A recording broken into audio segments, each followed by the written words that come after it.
திருப்பாவை பாடல் 2. வையத்து வாழ்விற்கால் நாமும் நம் பாவைக்கு செய்யும் கிரிகைகள் கேளீரோ.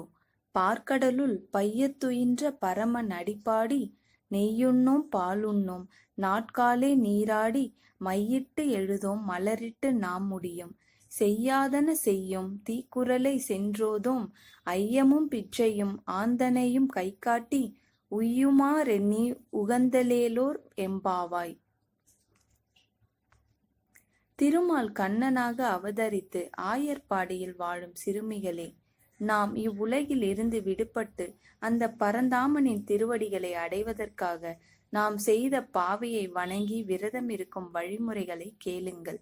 நெய் உண்ணக்கூடாது, பால் குடிக்க கூடாது, அதிகாலையே நீராடி விட வேண்டும், கண்ணில் மை தீட்டக்கூடாது, கூந்தலில் மலர் சூடக்கூடாது, தீய செயல்களை மனதாலும் நினைக்கக்கூடாது, தீய சொற்களை சொல்வது கூட பாவம் என்பதால் பிறரை பற்றி கோள் சொல்லக்கூடாது.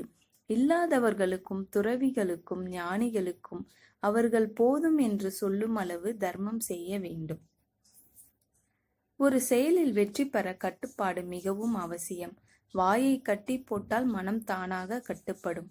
மனம் கட்டுப்பட்டால் கடவுள் கண்ணுக்கு தெரிவான்.